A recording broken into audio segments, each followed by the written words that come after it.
todos. Ok. Olá, boa tarde para todos e todas que estão aqui presentes. Nós, então, vamos iniciar nosso segundo painel. A professora Dina está com alguma questão com a internet que a gente está tentando resolver, por isso esse atraso nesse segundo painel da entrada.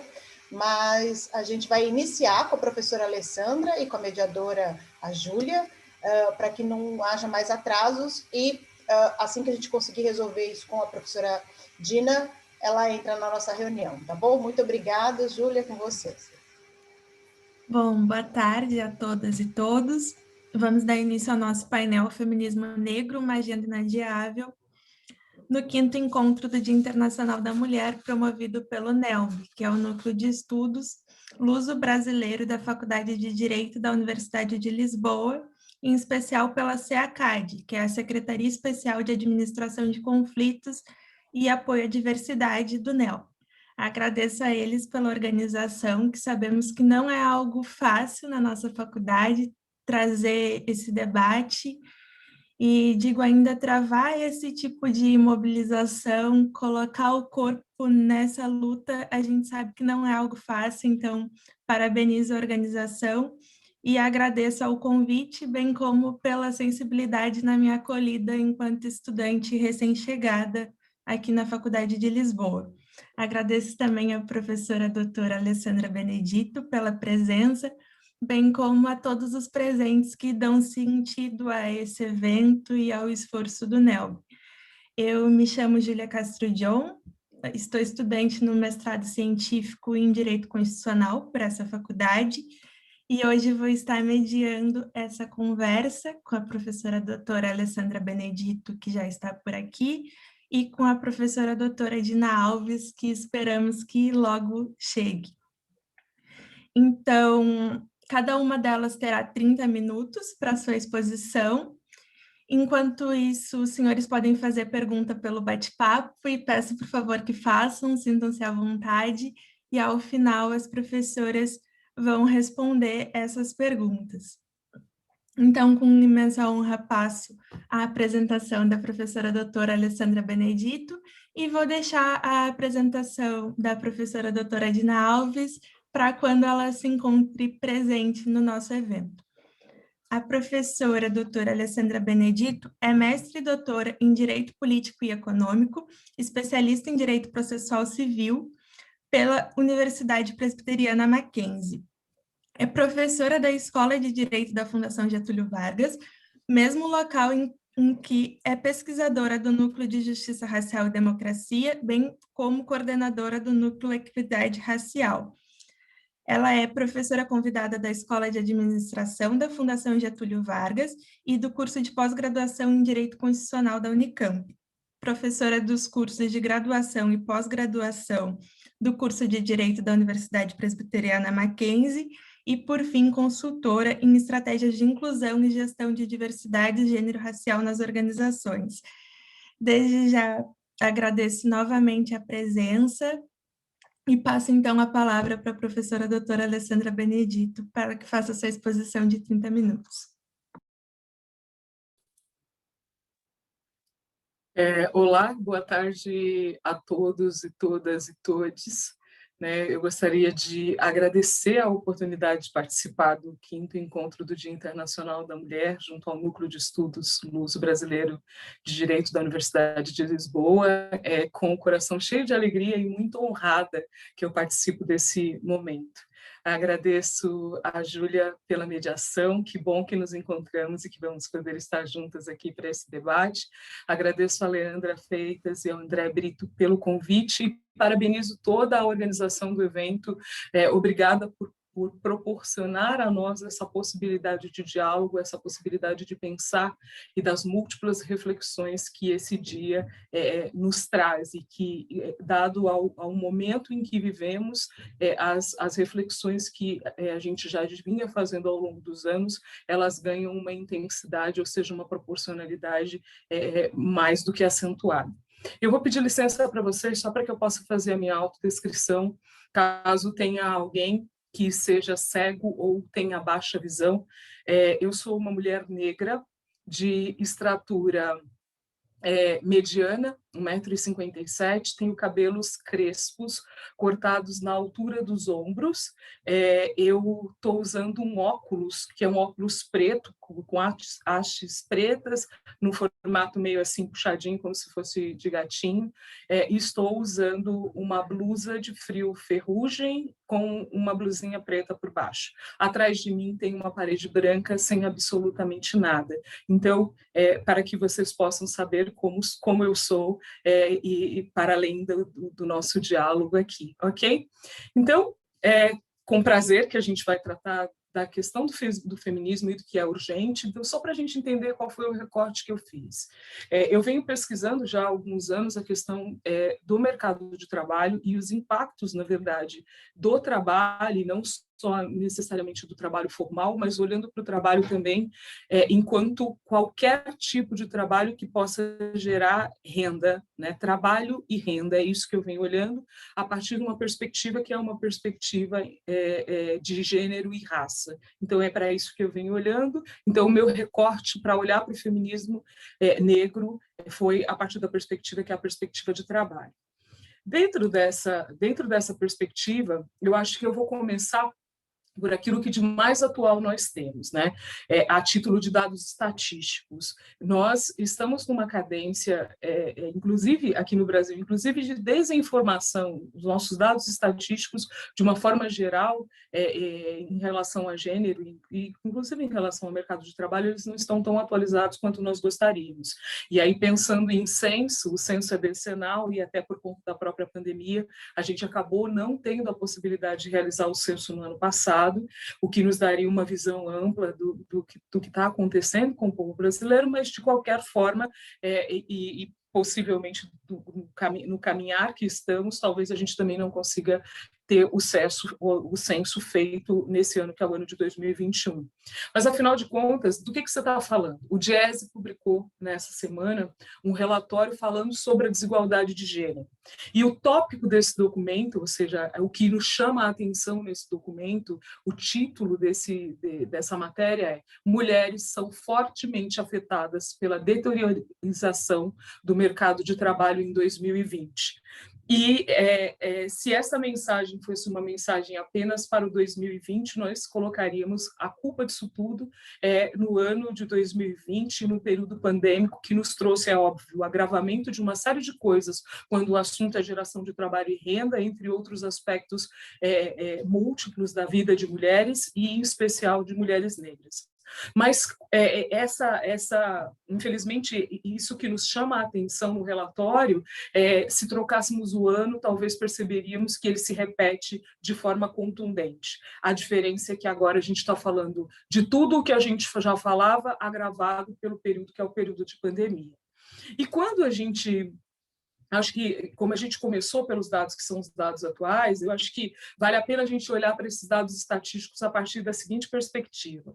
A taxa de desemprego de mulheres negras e não negras cresceu, né? Só que das mulheres negras ela cresce em 3,2 e de mulheres não negras ela cresce em 2,9 pontos percentuais, respectivamente.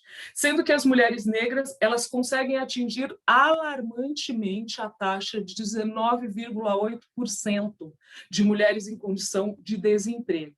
Né? As trabalhadoras que são as trabalhadoras domésticas, com certeza, pensando em Brasil, sentiram com uma incidência muito mais forte os impactos da pandemia em suas ocupações. E aí, o Diese, que é o Departamento Intersindical de Estatísticas e Estudos Socioeconômicos, ele traz para a gente que 1,6 milhões de mulheres perderam seus trabalhos, sendo que 400 mil tinham carteira assinada e 1,2 milhões não tinham vínculo formal de trabalho. E aí aqui eu acho que vale abrir um parênteses quando a gente trata de trabalhadoras domésticas. Estatisticamente comprovado que no Brasil trabalhadoras domésticas em grande parte são mulheres negras. né? E que são mulheres negras que muitas que ocupam esse espaço de trabalho, que é o de trabalho dos domésticos, não por opção, mas porque é o único posto de trabalho que acaba sobrando para essas mulheres, em razão do nosso passado escravocrata e de como as questões se constituíram. Mas quando a gente fala de 1,6 milhões de mulheres que perderam o trabalho, isso significa que um número gigantesco de lares ficaram, às vezes, sem provisão de recurso para a sobrevivência, ficaram sem provisão de recurso para o mínimo para garantir a sobrevivência. E se 400 mil foram com carteira assinada e 1,2 milhões não tinham vínculo formal, nós demoramos muito tempo para regulamentar trabalho doméstico, e mesmo tendo regulamentado o trabalho doméstico tardiamente, essa regulamentação do trabalho doméstico definitivamente ela não chegou à vida de muitas mulheres negras. E essa mistura entre o público e o privado, o local de trabalho público e o local de trabalho privado, e essa mistura perigosa que acaba não valorando o trabalho doméstico, não valorando o trabalho doméstico de mulheres negras, ainda com um nível de superação maior do que qualquer outro grupo humano que viva em território brasileiro e que se dedique a essas funções, né? E já o contingente de trabalhadoras que são chamadas trabalhadoras informais, e tirando desse contingente as trabalhadoras que são as trabalhadoras domésticas que a gente já comentou, e é o local onde está localizada a maior parte das mulheres negras, o contingente de trabalhadoras informais passou de 13,5 milhões para 10,5 milhões, indicando um outro grupo expressivo que perdeu trabalho, que perdeu renda. Então, ou seja, os resultados desse contingente de mulheres negras com certeza se agravou os níveis de vulnerabilidade, o número de mulheres em situação de pobreza, e que vão refletir de uma forma integral no agravamento da situação de pobreza e de exclusão social. E quando a gente fala desse processo de mulheres negras perdendo renda e perdendo condições de vida e não querendo excluir nem desvalorizar qualquer outro grupo humano que também esteja passando pela pandemia, que também esteja passando por uma situação na qual se sinta abalada ou se sinta de alguma forma prejudicada ou colocada numa condição de mais vulnerabilidade, o que a gente precisa entender é que quando a gente fala de mulheres negras, a gente está falando de um processo interseccional, e nessa interseccionalidade, a consequência disso, ela é agravada de forma exponencial. E aí a gente olhou para o presente e essas muitas mulheres negras tiveram que optar por sair de casa e buscar inserção ou inclusão, acho que muito mais inclusão do que necessariamente inserção no mercado de trabalho, e de alguma forma tiveram que escolher entre um trabalho e renda ou proteção à sua vida e da sua família. E o triste é que muitas delas perderam a vida, assim como muitos membros das suas famílias também perderam a vida. E perderam a vida para o Covid, e perderam a vida para a violência urbana, e perderam a vida para as múltiplas violências que atingem mulheres negras com maior incidência, seja no mercado de trabalho ou de forma ampla, em todos os âmbitos nos quais essas mulheres estão presentes na sociedade. Então a gente olhou, foi como se a gente tirasse aqui uma fotografia, uma pequena amostra de como estamos, de como mulheres negras estão no mercado de trabalho nesse momento. Mas a gente vai seguir, e a gente vai olhar agora, pontualmente, para um assunto que precisa ser tocado. O meu convite seria, vamos tocar no assunto. Mulheres negras, passado e presente, infelizmente, eles são e estão muito próximos.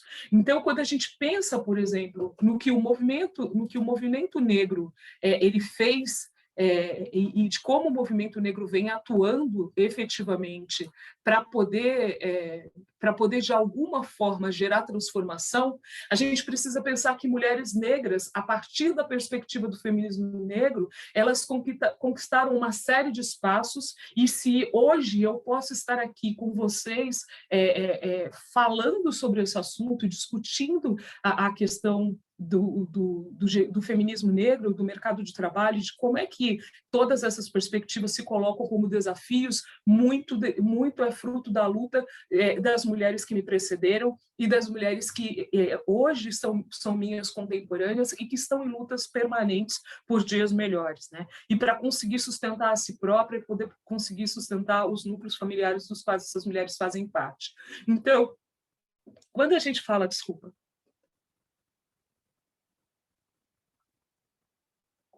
quando a gente fala da perspectiva do feminismo negro, elas conquistaram espaços, elas conquistaram direitos, e esse movimento feito por mulheres negras, ele não é um movimento de agora, ele é um movimento desde o período colonial, que ele foi mudando, foram as facetas, e as lutas nunca deixaram de existir, e no cenário atual, infelizmente, a gente não vê isso de uma maneira mais favorável, mas a gente vê isso num caminhar, ainda não nos níveis que a gente precisava, mas a luta e o trabalho por dias melhores, definitivamente ela continua.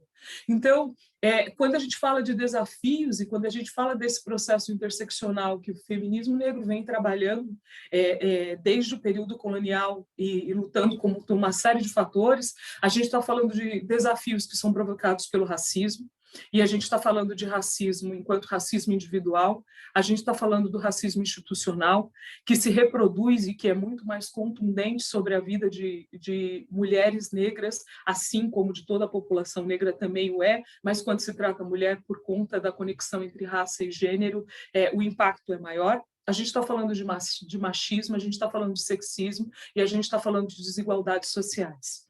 E ao pensar nisso, e quando a gente fala, vamos tocar no assunto, vamos conversar pontualmente sobre isso, a gente pensa em passado e presente muito próximos. Primeiro, que quando a gente fala da entrada de mulheres no mercado de trabalho, definitivamente a gente não está falando de mulheres negras, porque a gente, ou no trabalho, né, ou vendendo as suas forças para o trabalho, mulheres negras sempre estiveram, de alguma forma, colocando a sua mão de obra à disposição para o trabalho, na condição de escravizadas, na condição de libertas, mas essa ideia de quando é que a gente veio parar no espaço voltado para o trabalho, definitivamente ela não se define como de outros grupos não negros. Quando a gente fala de mulheres negras, então olhar para essa ideia de que o passado e o presente estão muito próximos e que a luta permanente não faz com que elas consigam se movimentar dentro do gráfico de barra que define lugar de homens brancos, lugar de homens negros, lugar de mulheres brancas, lugar de mulheres negras dentro do mercado de trabalho. E aí lembrando que como a gente tem racismo, machismo e sexismo mudando de posição, às vezes homens negros e mulheres negras podem mudar de posição também. Quando a gente fala de trabalhos domésticos, e a gente olhou inclusive os números desse trabalho doméstico, e olhamos com muita preocupação, porque antes a gente estava discutindo pontualmente a questão do trabalho doméstico como não escolha, e a questão da não proteção dada a esse tipo de trabalhador, a esse tipo de trabalhadoras em especial.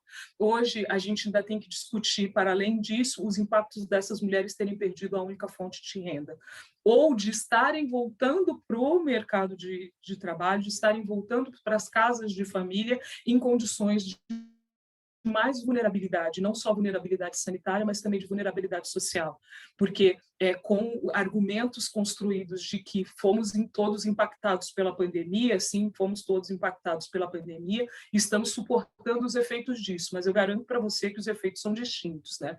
E aí, quando as pessoas dizem estamos todos no mesmo barco, não, nós não estamos todos no mesmo barco, nós estamos todos debaixo da mesma tempestade, e aí é diferente, porque cada um tem uma embarcação que pode suportar melhor o peso dessa tempestade e com mais ou com menos recursos para garantir o tempo de sobrevivência com água doce, entre tantas outras coisas que a gente precisa para fazer a manutenção da vida. E quando a gente fala, vamos tocar no assunto, a gente está falando de inserção, a gente está falando de inclusão. A informalidade no trabalho de mulheres negras, ela é uma questão atemporal. Quando a gente olha para mulheres negras e a gente olha para a presença de mulheres negras no mercado de trabalho, Todas as vezes que a gente tem uma crise, especialmente se essa crise for uma crise econômica, essas mulheres são as primeiras mulheres que saem do mercado de trabalho e são as últimas a voltar. E em tempos como os que a gente está vivendo, que são tempos pandêmicos, isso significa que até os serviços informais que eram feitos por muitas mulheres, ou aqueles que poderiam servir para garantir o sustento durante o tempo do desemprego formal, eles também estão escassos. Né? E ainda assim a gente continua lutando. E quando a gente fala de mulheres negras, olhando para a realidade brasileira, dentro das organizações, a gente é impactado por mulheres negras fora dos cargos de decisão. As mulheres negras que ocupam cargo de decisão no Brasil, elas são pouquíssimas e as barreiras são múltiplas para que essas mulheres tenham acesso. Se você me perguntar, tem sido feito algum movimento, Alessandra, no sentido de garantir que mais mulheres negras tenham acesso ao mercado de trabalho formal e que esse processo seja um processo de inserção e não simplesmente de inclusão, de colocar essas pessoas dentro de um espaço e não dar oportunidade para que essas pessoas possam crescer? A gente tem sentido um movimento, mas que é um movimento que começa no momento em que estão se trancando os cofres e costurando-se os bolsos, e que a gente quer muito saber se esse movimento vai continuar. E aí, quando a gente fala daquela dinâmica do teto de vidro que é trazida pela Irene Hirata, definitivamente, quando se trata de mulheres negras, ou a gente tem um teto de vidro que ele é rebaixado, ou esse teto de vidro nem existe, né? Ela acaba batendo o tempo todo em algo que limita, mesmo que ela tenha desenvolvido habilidades e competências que permita que ela esteja competindo em pé de igualdade com qualquer outra pessoa, né? E quando a gente fala de inclusão, é esse mecanismo de inclusão para garantir desenvolvimento social e econômico. É de inclusão para garantir igualdade e isonomia, que a gente não vê se consolidar tanto quanto a gente queria, e que longe estamos de um momento em que haja essa justiça social e que desenvolvimento econômico ande atrelado ao risco. Então, quando a gente fala das interseccionalidades, então, ser mulher negra não está aparecendo na minha internet aqui como instável, tá tudo bem? Sim. Quando a gente fala de ser mulher negra no Brasil, a gente está falando de sobreposições e intersecções de identidades sociais, de sistemas de relacionamento, de opressão, de dominação e de discriminação. E a gente está registrando o feminismo negro o tempo todo fez questão de registrar tudo isso e de criar forças para lutar contra tudo isso, não é? E quando a gente fala de discriminação no mercado de trabalho, de sobreposição por meio das interseccionalidades, a gente está falando de vulnerabilidades que vão se sobrepondo numa roda, e numa roda perigosa, que vai deixando essas mulheres em situações cada vez mais críticas, principalmente quando a gente tem escassez de recursos. Então, a gente tem a questão da discriminação de gênero, a gente tem a questão da discriminação racial, a gente tem o racismo estrutural, que, em regra, é sempre mais cruel com essas mulheres, a gente tem o racismo institucional que se coloca e que o tempo todo se coloca e se recoloca sem nenhuma vergonha, com uma mão pesadíssima sobre a vida das mulheres, mulheres negras com maior incidência, provocando, inclusive, a morte física e inúmeros traumas psicológicos, mesmo que seja dentro dos espaços que são os espaços de trabalho. A gente tem a discriminação etária. E quando a gente fala de discriminação etária, a gente nem está falando daquela discriminação que ocuparia o papel, por exemplo, de mulheres que são mulheres mais velhas. Não, muito pelo contrário. Mulheres negras chegam ao mercado de trabalho mais cedo e elas saem desse mercado de trabalho muito mais tarde. E muitas vezes sem nenhuma proteção social, o que significa que provavelmente o trabalho as acompanhará até o momento da morte. E se houver a sobreposição desse processo de discriminação sendo PCD, ela vai sofrer todos os impactos de ser PCD, de ser mulher, de ser negra, e se a gente estiver falando também das questões de identidade sexual, né? Você também elas vão sofrer os impactos e ela também vai permanecer à margem. E à margem não só na sociedade, mas à margem na sociedade como um todo e impossibilitada de gozar do fluxo de produção de renda e lembrando que trabalho não é só geração de renda, mas que trabalho também é sentir-se parte de, trabalho também é reconhecer-se como parte de um contingente de pessoas que têm um real valor, e daí para lá nós somos treinadas para isso desde que a gente entra muito cedo na escola, então todas nós conhecemos exatamente o que é isso, e aí quando eu falo todas nós, eu não estou me referindo aqui só a mulheres negras, mas eu estou me referindo a qualquer mulher, né? Qualquer mulher é impactada e sabe exatamente em que moldes esse processo de educação, seja ele mais libertário ou seja ele mais fechado, quais são as consequências de ser mulher e quais são os desafios de ser mulher dentro do ambiente de trabalho, e que as lutas e os desafios, eles são constantes. Quando a gente fala de mercado de trabalho e olha para esse mercado de trabalho em números, eu acho que é sempre importante a gente observar o seguinte, a população negra brasileira, pelo menos de acordo com os últimos dados produzidos, ela gira em torno de 54, 56% da população nacional. E nos últimos 20 anos, a gente teve mais acesso à educação formal, e aí é óbvio que, quando a gente pensa em Brasil, você tem vários Brasis dentro de um mesmo estado, né, de um mesmo estado nação, mas a gente teve acesso a mais educação. E dentro da perspectiva de tratar de mulheres negras e fruto das lutas travadas também pelo feminismo negro, mulheres negras tiveram mais acesso à educação, mesmo com todas as dificuldades de entrar no mercado de trabalho mais cedo, de sair dele mais tarde e da crueldade que a divisão sexual e social do trabalho apresenta muitas vezes na vida de mulheres, independentemente da raça ou da etnia. Mas mulheres e meninas negras, pensando naquela perspectiva de quando é que você entra no mercado de trabalho, essas mulheres e estas meninas, o trabalho de cuidados é renegado, eles são renegados a elas, às vezes, durante um fluxo de vida inteira, sem a opção de escolha ou de troca. E assim elas cuidam dos irmãos pequenos, elas cuidam dos doentes, elas cuidam dos idosos, às vezes elas cuidam dos companheiros e companheiras, e elas vão cuidando, e ela cuida da patroa, e ela cuida de todos os que vão aparecendo, e muitas vezes sem nenhuma oportunidade de escolha de qual é a troca que vai ser feita. E aí essa estrutura da divisão sexual do trabalho mantém as coisas exatamente no lugar no qual o sistema vai continuar ganhando e definitivamente não tendo que se preocupar com quem é que vai realizar o trabalho de cuidados. E aí remeto a todas as mulheres e abro um parênteses para tratar que quando se trata de mulheres negras, meninas negras, isso tem um impacto maior no Brasil. E eu estava falando disso porque eu estava tratando de educação. E eu disse para vocês que quando se trata de educação, a gente mesmo com todos os incidentes, a gente passou a ter mais acesso à educação, inclusive à educação superior, mas isso não representou em números uma possibilidade de inserção e de inclusão real de mulheres negras na mesma proporção em que a gente passou a frequentar as escolas, né? Se você olhar proporcionalmente, você vai perceber que isso não acontece de forma igualitária. Quando a gente pensa em dados de salário, aí eu fiz questão de ir lá no relatório, aquele mais atual que a gente tem, dá uma olhadinha. Aqui, desigualdade de cor, rendimentos por hora em 2020. Quando você trata no Espírito Santo, rendimento por hora, desigualdade de cor em 2020.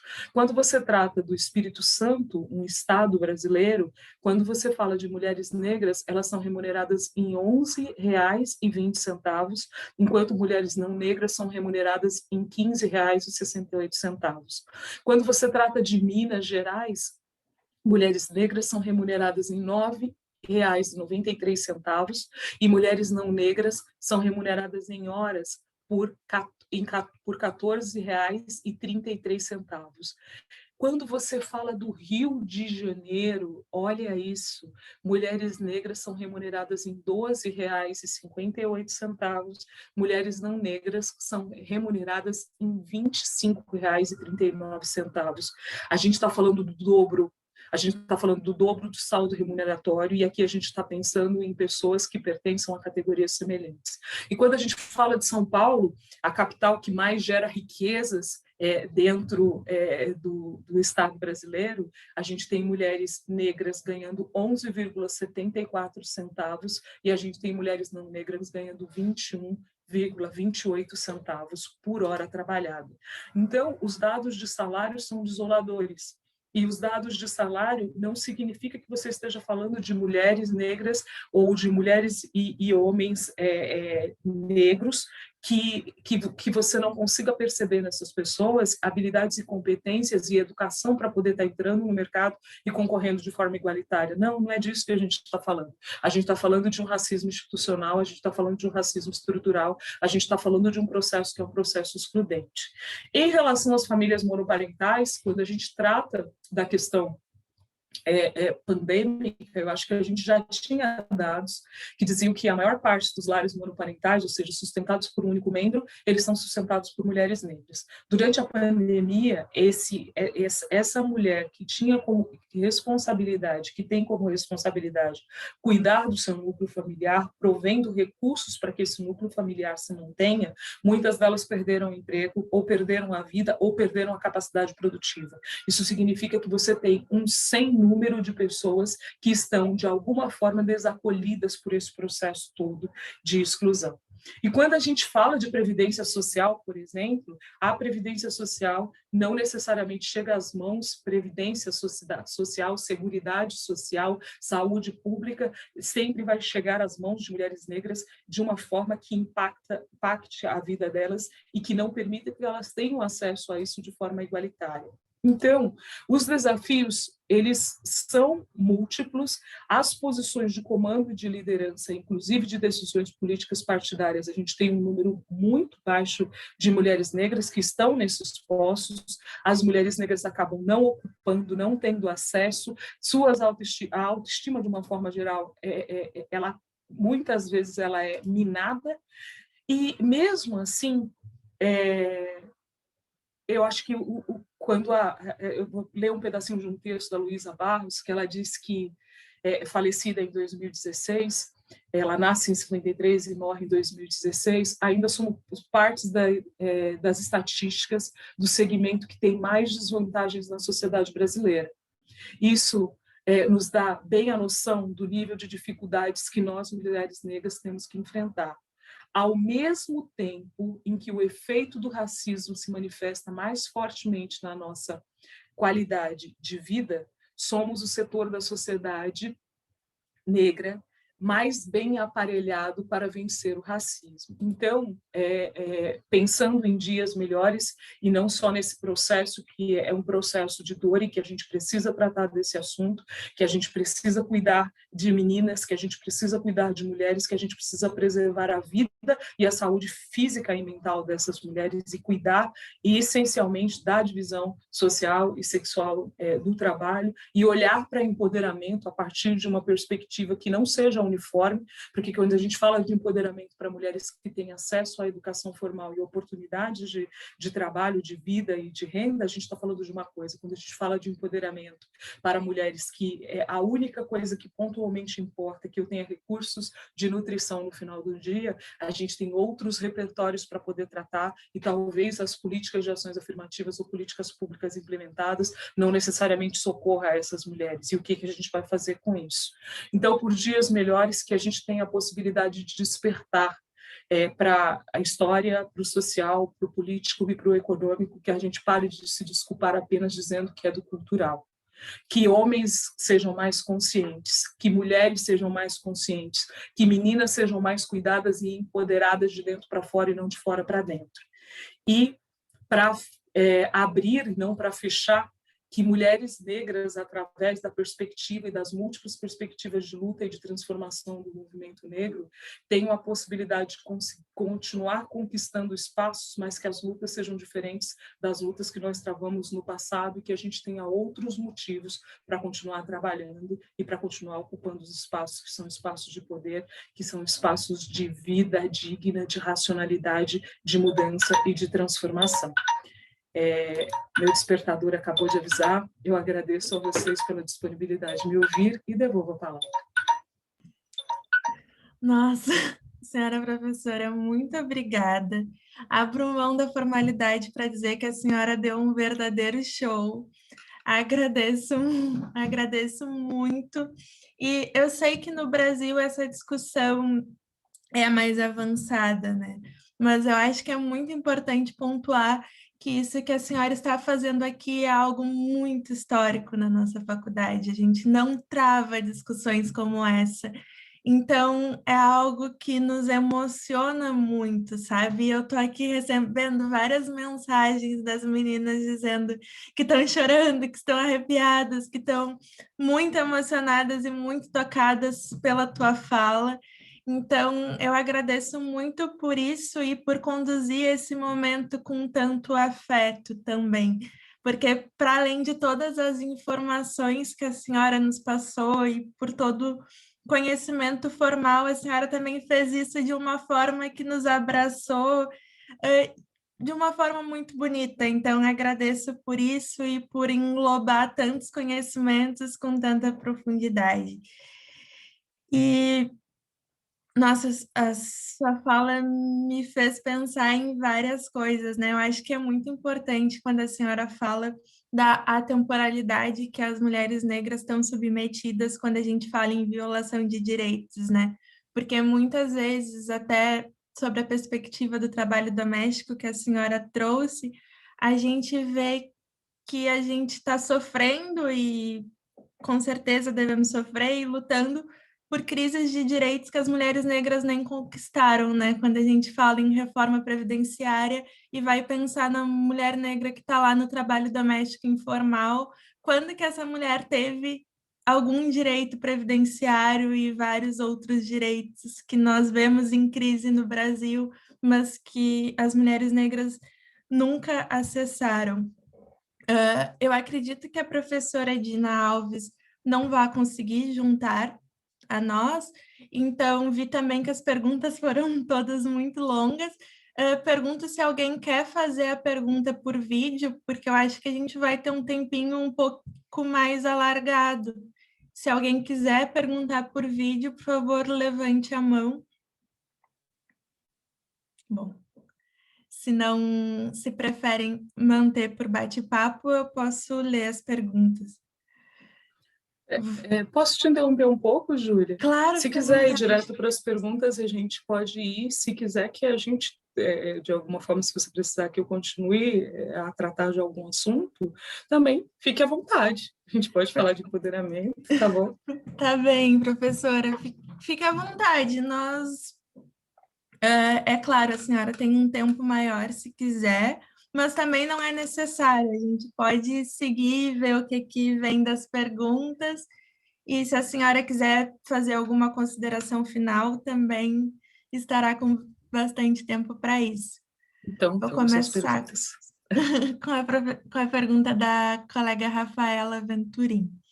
Ela diz: Professora doutora Alessandra Benedito, boa tarde. Partindo da perspectiva dos desafios que as mulheres negras enfrentam para se colocar e permanecer no mercado de trabalho formal, a senhora considera que os processos seletivos direcionados para a população negra, como a polêmica da Magazine Luiza ano passado, uma boa alternativa? Quais são as políticas públicas que podemos sugerir ou ampliar para possibilitar principalmente a permanência dessas mulheres no mercado de maneira igualitária? Vamos lá. Obrigada pela pergunta. Primeiro que eu acho que vamos pensar em políticas públicas, não. As políticas públicas para a inclusão de mulheres negras no mercado de trabalho, elas não são suficientes.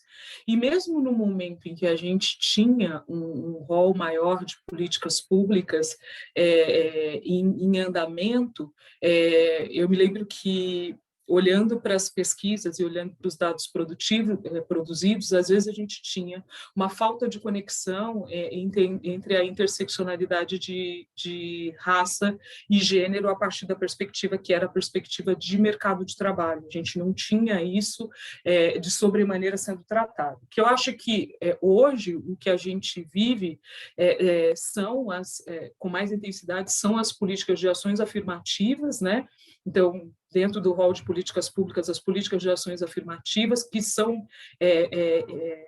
ações que as empresas têm tomado para poder garantir a inclusão de pessoas negras, e muitas vezes se faz isso ainda sem o recorte de gênero. Porque a gente tem um movimento que eu acho que é relevante que está acontecendo, que é esse movimento por inclusão de minorias, pessoas negras, mas nem sempre se faz o recorte, que é o recorte de gênero, partindo da perspectiva que a gente tem, além da questão de gênero, quando você faz o recorte racial, que os impactos são de sobremaneira muito maiores do que se a gente estivesse simplesmente falando de mulheres de qualquer outra raça ou etnia. E aí, pensando no movimento que foi feito pelo Magazine Luiza, eu acho que é interessante, né? Era uma política de ação afirmativa, se abriu toda uma discussão jurídica se aquilo era correto, se não era correto, se era racismo reverso, se era isso, se era aquilo. A gente viu, e no final das contas, o que eu posso te dizer é que bom que houve o debate, né? Porque finalmente alguém percebeu, ou finalmente pessoas que nunca tinham notado que havia aquela circunstância de jovens negros que não conseguem ocupar espaços, mesmo com habilidades e competências. Depois eles fazem questão de publicar um relatório para dizer quem são as pessoas escolhidas, e quando a gente vai verificar as habilidades hard skills e soft skills desses jovens, você percebe que eles são 155 e não 100%, né? É gente que vem lutando muito para poder ocupar esses espaços, e eles fizeram questão de publicar isso.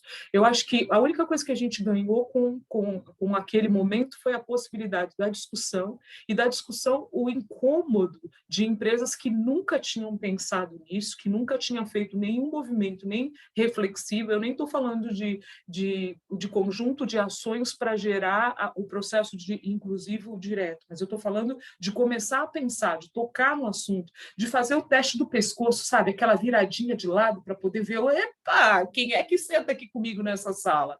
Ou, sabe, aquela coisa de estar no elevador e perceber quem é que sobe e desce no elevador com você na sua empresa, né?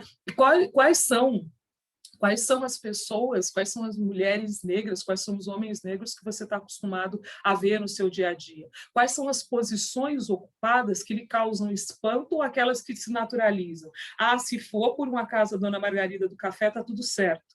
Agora, se for a Margarida à frente de qualquer setor, opa, tem alguma coisa errada, esse lugar definitivamente não é dela.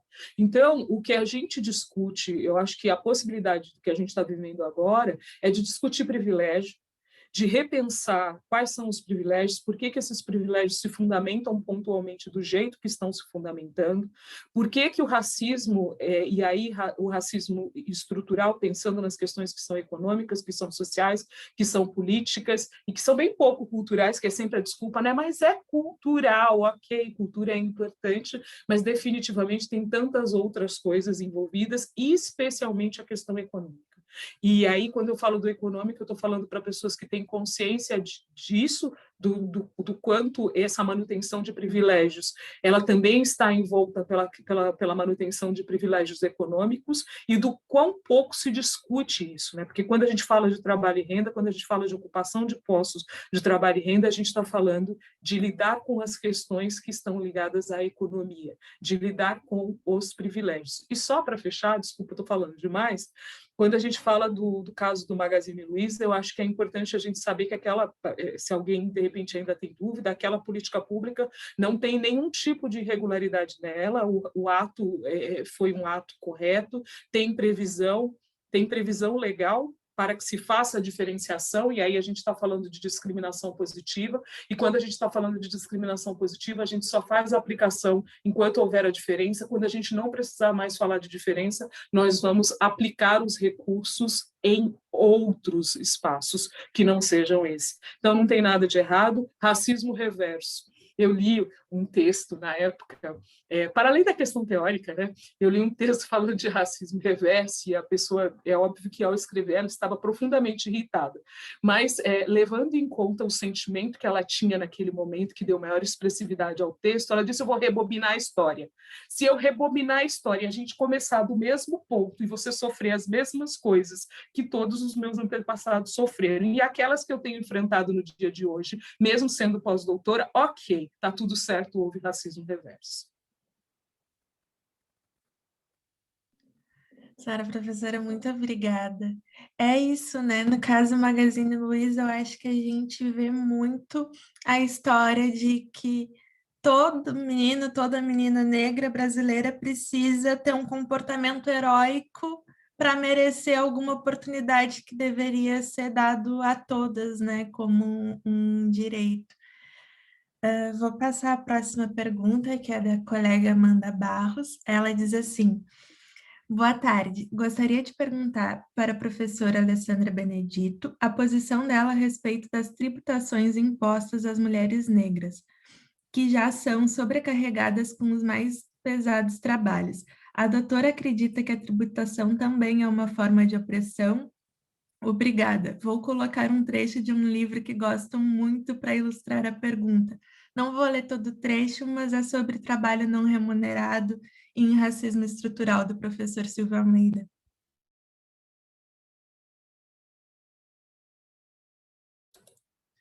Silvio, está ouvindo? Sim? Silvio, um querido amigo e que eu acho que trouxe para a gente a definição de racismo estrutural de uma forma extremamente didática. E que, se eu posso fazer de alguma forma menção à obra antes de responder a pergunta diretamente, eu acho que é incrível, inclusive, o quanto aquela obra Racismo Estrutural também democratizou a perspectiva de compreensão do que é o racismo, né? Porque seja por curiosidade, sem valorar esse processo de curiosidade, se para o bem ou se para o mal, tanto faz, muita gente foi ler a obra e tentar entendê-la. E, de alguma forma, o diálogo fluiu a partir da perspectiva do livro dele e nos abriu o precedente para que a gente pudesse olhar para uma série de coisas. O Silvio é tributarista, né? Ele tem desenvolvido algumas pesquisas, inclusive em sede de mestrado, doutorado, falando da questão da tributação da vida de mulheres negras. E sim, é uma forma de opressão. Sim, é uma forma de opressão que, dentro da estrutura do próprio capital e dentro da estrutura de organização do próprio sistema econômico, quem paga mais é quem ganha menos e quem definitivamente não tem como, de alguma forma, e eu nem estou falando, eu não estou tratando aqui de maneiras ilícitas, mas eu estou falando pela própria licitude, dentro da licitude daquilo que o ordenamento jurídico nos apresenta, mulheres negras são mais tributadas e com menor renda e sem condições de conseguir se livrar das amarras que todo esse processo da própria sistematização que gera a opressão, que gera a exclusão e que fortalece os espaços de vulnerabilidade e de escassez. Sim, eu acho que a tributação, sim, a tributação maior a mulheres negras ou desigual em relação a outros grupos, sim, ela é uma forma de opressão, e é uma forma de opressão que, dentre tantas outras, né, a gente fala em reforma trabalhista, e é óbvio que mulheres e mulheres negras, de alguma forma, foram impactadas de sobremaneira pela reforma trabalhista. E, de novo, não querendo tirar o sobrepeso, pensando em Brasil, em relação a outros grupos de mulheres. Não. Mulheres, sim, foram impactadas pela reforma trabalhista, um número gigantesco de pessoas, de não mulheres, também foram impactadas e estão sendo impactadas, inclusive, nesse momento, porque quando a gente fala de reforma trabalhista, a gente estava no momento em que a gente estava discutindo a reforma trabalhista, e enquanto a gente discutia a reforma trabalhista, veio a pandemia e fez a reforma da reforma, e ninguém pôde nem se preocupar com a reforma da reforma, porque a gente estava preocupado, na verdade, em sobreviver. Hoje é dia 9/3, daqui a aproximadamente 3 dias, faz um ano que essa situação se instalou, e a gente nem contava que a gente ia comemorar o aniversário de todo esse processo doloroso e angustiante. Quando a gente fala de reforma previdenciária, e a Júlia disse muito bem quando ela falou da questão do acesso à Seguridade Social, de que Seguridade Social você está falando? Porque quando temos acesso, esse acesso é precarizado. Quando a gente fala de saúde, lembrando que quando a gente fala de Seguridade Social, saúde não precisa ter contribuição, e a gente está falando de saúde como direito universal, só que mesmo sendo direito universal, a gente sabe que no Brasil a saúde pública, hoje, no período pandêmico, ela tem dado conta de uma série de coisas, mas a gente sabe que ser negro, ser negra, e ser negra em especial, está ligado a não ter acesso de forma integral a uma série de direitos que são chamados direitos fundamentais. E não ter direito aos chamados direitos fundamentais, isto significa não ter direito à educação de qualidade, não significa não ter direito à saúde de qualidade, significa não ter direito à moradia, saneamento básico, entre tantas outras coisas que vão desencadear nesse nível de vulnerabilidade maior e de escassez e muitas vezes de morte em vida. Muito obrigada, professora. Vou passar a pergunta da colega Patrícia Way. Ela diz assim: professora, poderia falar sobre a atuação das mulheres negras na área da saúde, seja como cuidadoras, auxiliares e técnicas de enfermagem, enfermeiras e médicas, e da importância da coleta de dados étnico-raciais para esses estudos de mercado de trabalho com recorte racial, como o do DIESE e o do IPEA. Não há recolha de dados étnico-raciais em Portugal, o que impossibilita esse recorte na avaliação no mercado de trabalho. Sou estudante de doutorado do tema A Construção da Carreira pelas Mulheres Negras em Hospitais no Brasil e em Portugal, onde encontrar estatísticas nesse setor do trabalho, empregabilidade das mulheres negras na área da saúde. Eu acho que, nesse caso, a gente pode se comprometer a conversar depois, porque não é a minha área de pesquisa, então eu vou estar te falando e vou estar te falando de forma generalista. Mas o que eu posso te responder é, quando se trata de mulheres negras no mercado de trabalho, de uma forma ampla, você não tem muitos dados estatísticos, né? Os dados estatísticos, eles são poucos, e os estudos desenvolvidos a partir dessa perspectiva também não são amplos, infelizmente, né? Porque como não é uma preocupação direta... Tá dando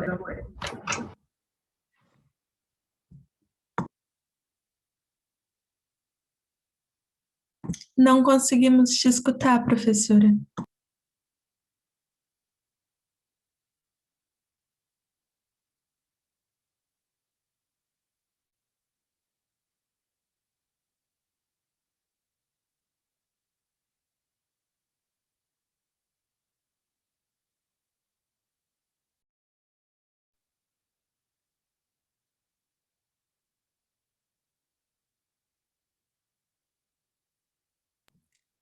Não escuto ainda, não sei o que houve.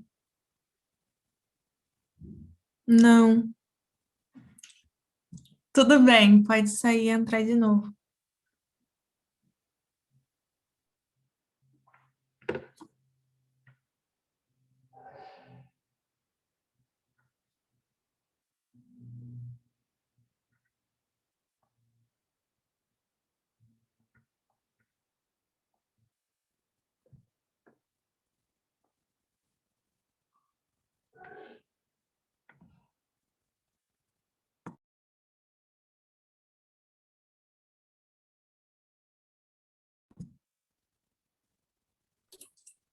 Você me escuta?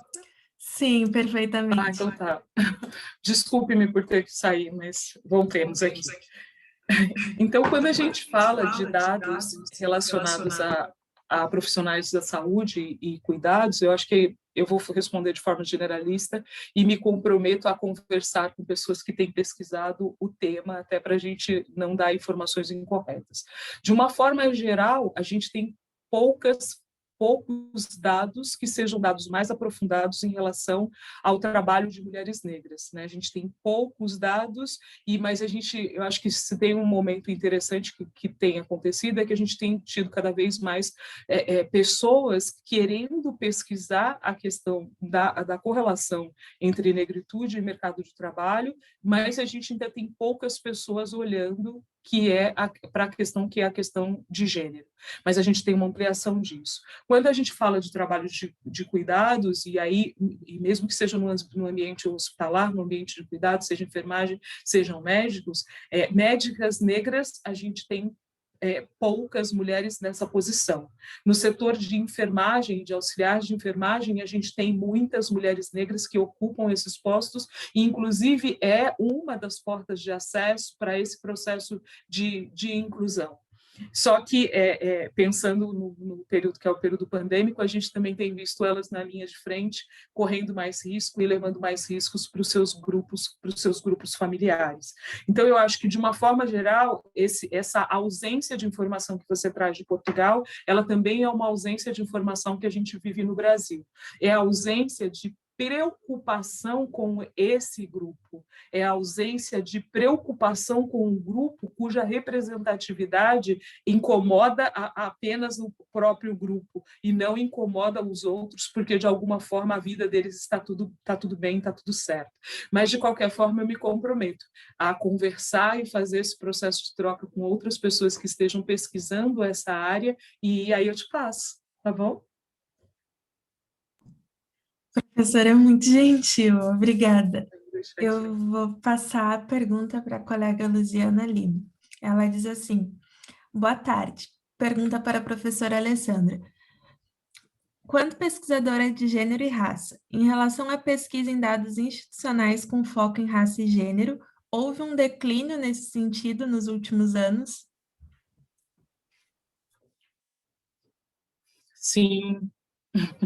Sim, e infelizmente, minha cara, eu acho que a gente já tinha poucos dados, muitos dados desapareceram das bases de dados, e aí quando a gente não tem história, a gente fica buscando história com todos os amigos e amigas que fizeram o favor de coletar esses dados e permitir que a gente tivesse acesso a eles para poder estabelecer comparativo.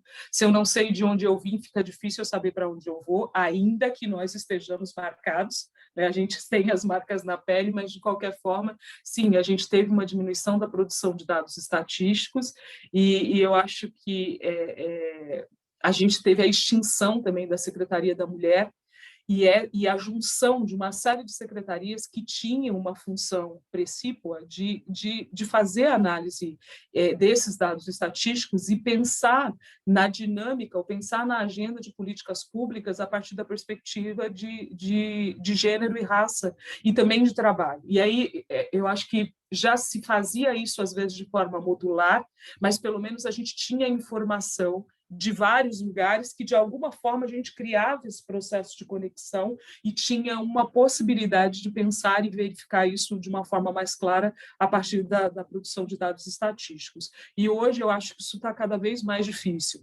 Não raras vezes, por exemplo, se o Diese não tivesse publicado nessa semana os dados das desigualdades de gênero e tivesse tocado em alguns aspectos que trata da interseccionalidade, ele só está tratando de raça e gênero, né? Ele não trata das outras possibilidades, talvez eu tivesse vindo para cá com dados desatualizados.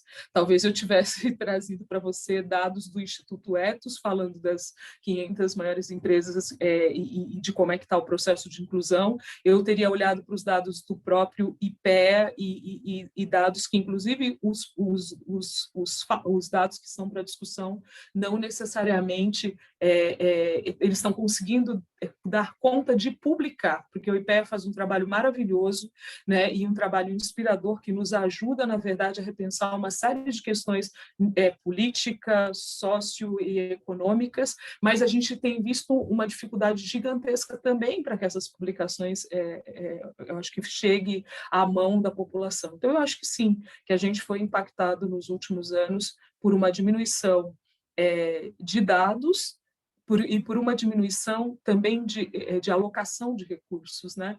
Então, dentro daquele ciclo, que é o ciclo de implementação de uma política pública, quando a gente fala na priorização de agenda, não necessariamente esse assunto tem sido prioridade na agenda. E quando ele ocupa algum espaço, então, em algum espaço se faz a priorização, então, raramente se faz a priorização, quando essa priorização, de alguma forma, corre o risco de ocupar um pequeno espaço, e às vezes, inclusive, por conta de pressão social, pressão de todos os movimentos sociais, e que tem uma relevância gigantesca no contexto brasileiro, muito do que somos e de como estamos, e, inclusive, o fato da gente ter uma Constituição Federal que iguala as pessoas, independentemente da raça, de gênero, ou seja, essa igualdade formal garantida nos institutos normativos, ainda que ela não seja uma igualdade material que se consolide na vida de todos os brasileiros e brasileiras, muito disso é fruto de uma luta e de uma luta intensa dos movimentos sociais e da pressão que foi feita para que isso tudo acontecesse. E não foi só uma pressão para que a Constituição Federal tratasse do assunto. Na verdade, é um movimento intenso e cotidiano e incessante no qual a gente vai passando de uns para os outros para poder garantir aí dias melhores. Mas respondendo de uma forma mais sucinta a sua pergunta, sim, a gente teve uma diminuição nesses dados, e o problema de ter a diminuição nesses dados é que a gente fica sem informações o suficientes para saber para que lado a gente vai com o barco, e mais do que isso, qual é a prioridade para a aplicação de recursos. E eu acho que, se eu puder contribuir em alguma coisa em relação às políticas públicas, eu acho que tem um problema sério quando você tem políticas públicas que de alguma forma parecem desagradando grupos privilegiados, né? Do que você está falando? Eu estou dizendo que às vezes a gente vê todo um processo de desmoralização dessas políticas. E elas não são políticas partidárias, elas são políticas para gerar inclusão, para gerar transformação em vidas de pessoas que, mesmo com institutos normativos, mesmo com uma história que se consolida, não conseguiram estar de forma igualitária presente na vida e no ambiente de trabalho. Muito obrigada, senhora professora. A senhora acabou respondendo a próxima pergunta, que era se temos, nos últimos tempos, menos políticas públicas voltadas para as mulheres negras, né? Uhum. Então, vou passar para a próxima pergunta, que é da Gabriele Cury, e ela diz assim: professora, a senhora acredita que a instituição de uma renda básica universal no Brasil pode contribuir para uma redução significativa das desigualdades e para o impulsionamento de mulheres negras a terem acesso a outros direitos e esferas até então muito pouco acessíveis? Muito obrigada. Você sabe que a gente tem discutido isso. Eu dou um curso de direito previdenciário, mas a partir de uma perspectiva que é de direito previdenciário e observando os aspectos socioeconômicos e no que a gente tem que pensar a partir daquilo que nos consolida pontualmente nesse momento. Eu acredito que sim, mas, por outro lado, nesse exato momento, eu não consigo perceber vontade política nesse sentido, né? Eu não consigo perceber uma sociedade que se move nesse sentido.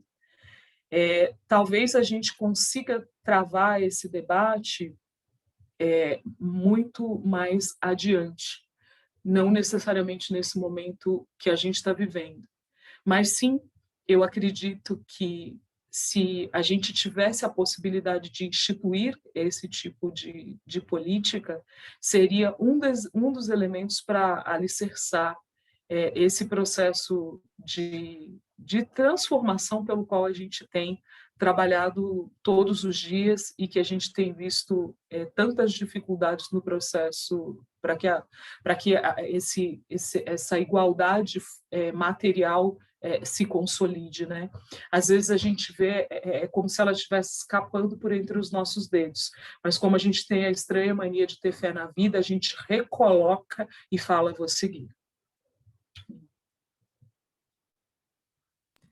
Muito obrigada, professora. Nossa, agora a senhora falou sobre a estranha mania de ter fé na vida, e na sua fala a senhora coloca também dias melhores e nos coloca a projetar um afrofuturo e não reduz todas essas questões à sobrevivência, mesmo nesse momento de crise total e sanitária que a gente está. E isso é muito, muito fortalecedor. Tem vários elogios aqui no bate-papo, não sei se a senhora tem acesso, mas... Obrigada. Eu vou passar a próxima pergunta e espero que não esteja abusando da senhora. Sei que já foram muitas perguntas, mas se a senhora sentir que quer parar, já deu o tempo do debate. A gente está gostando muito de ouvi-la. A Amanda Barros diz assim: professora, tendo como base as colocações da Sueli Carneiro sobre o saber científico e a exclusão das mulheres negras como potenciais fontes de conhecimento científico, o que a doutora diria para essas mulheres que querem continuar na mesma carreira acadêmica? Alguma fala de encorajamento? Venham! Precisamos de mais braços, cabeças pensantes e de muitas mulheres negras compreendendo que esse espaço é de todas nós. Entendeu? Esse espaço é de todas nós, e quanto mais elos nós tivermos nessa corrente, maiores serão as possibilidades de fazer com que, para além de uma análise que é uma análise na qual a gente olha para um processo que nós poderíamos simplesmente clamar e dizer que é um processo de dor. Não, é um processo de desafio, que é muito diferente.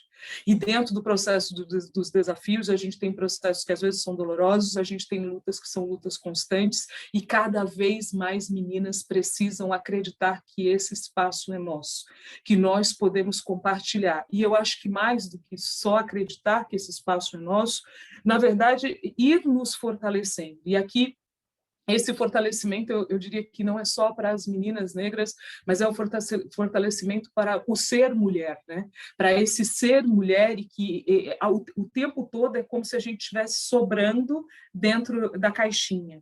E a gente vai e se recoloca no dia seguinte, e alguém diz que a gente está sobrando na caixinha. E nesse movimento de vai e vem, a gente vai cada vez colocando mais uma, mais uma, mais uma, mais uma, e criando um elo forte. Né? Eu assisti o final da palestra que nos antecedeu, e a fala de uma das palestrantes disse disso, né? Ela trouxe aquela ideia da doçura e a ideia da persistência, e às vezes eu estou conversando com as meninas mesmo da idade de vocês em formação, e eu pergunto para elas: vocês querem ser rocha ou vocês querem ser água? Aí elas olham para a minha cara, tipo, que pergunta é essa que você está fazendo? E muitas me respondem que querem ser rocha. E aí eu abro para que elas possam pensar, né? Que sejamos água. Porque se ela for muita, ela passa por cima. Se ela for pouca e duradoura, ela infiltra. Se ela precisar, ela passa anos correndo a rocha até que ela consiga passar para o outro lado. Se ela estiver numa parede, ela com certeza vai garantir a umidade. Se ela subir, ela garante chuva. Se ela cair na terra, ela garante fruto. Que sejamos água. E seja lá em qualquer quantidade que a gente vai ser água, que a gente gere movimento, que a gente gere vida e que a gente gere transformação, como a gente sempre veio gerando. A professora Dina. Oi, gente. Professora Alessandra, muito obrigada pela sua explanação e por toda a sua contribuição. Acredito que todo mundo aqui, eu falo por mim, mas pelas reações, tanto no bate-papo quanto aqui com as palminhas, acho que a sua fala emocionou do início ao fim todas nós, e muito, muito obrigada por estar aqui ocupando esse espaço junto com a gente no dia de hoje. Eu queria dizer que conseguimos a conexão com a doutora Dina, ainda bem. Muito obrigada, doutora Dina, por ter se juntado a nós, mesmo com os imprevistos com a conexão. É a Júlia que media essa mesa, claro, mas eu queria aqui só fazer essa pequena intervenção para nós, enfim, avisarmos que, infelizmente, vamos ter que avançar um pouquinho no horário, porque começamos um pouco mais tarde. Que bom que a doutora Alessandra Benedito aí gostou, porque era essa pergunta que eu ia fazer. Se, assim, é claro, quem precisar deixar a reunião está sempre à vontade, mas vamos acabar por avançar um pouco no horário, por conta do atraso que tivemos no início. Eu ia, né, a Júlia, minha amiga Júlia, comentou sobre as considerações finais. Normalmente nós fazemos as considerações finais após o final da fala de ambas as convidadas. Portanto, se a doutora Alessandra Benedito precisar se retirar antes, não há problema que faça as suas considerações finais logo agora. Mas... Vocês estão me ouvindo, gente? Desculpa. Bom, se a professora doutora Alessandra Benedito precisar se retirar, fique à vontade por fazer as suas considerações finais. Se não, podemos fazê-la no final de todo o painel, certo? Eu cedo o espaço para a professora Dina, para que ela possa fazer a apresentação dela. Obrigada. Obrigada. Muito obrigada por juntar-se a nós, doutora Dina. É um imenso prazer. E pronto, volto a palavra para minha colega Júlia, e acho que ela apresentará a doutora Dina, e depois passamos a palavra. Muito obrigada a todos. Professora Dina, muito obrigada, muito feliz que a senhora conseguiu juntar a esse momento. Já estamos aqui todas emocionadas, já superamos certas formalidades, mas eu deixei a sua apresentação para quando a senhora estivesse aqui, então vou fazer essa apresentação e logo já lhe passo a palavra. Então, a professora doutora Dina Alves é doutora em Ciências Sociais na área de Justiça, Sistema Prisional e Gênero pela Universidade Católica de São Paulo, mestre em Ciências Sociais na área de Antropologia, com ênfase em Gênero, Raça, Agência Criminal Negra e Geografias Carcerárias pela mesma universidade. Como advogada, desde 2009, sua área de atuação no direito tem sido focada especialmente na defesa dos direitos humanos. É cofundadora do coletivo autônomo de mulheres pretas, Adelinas, e atualmente é coordenadora do Departamento de Justiça e Segurança Pública do IBCCRIM e idealizadora do 1º Novembro Negro do IBCCRIM. O IBCCRIM é o respeitado Instituto Brasileiro de Ciências Criminais.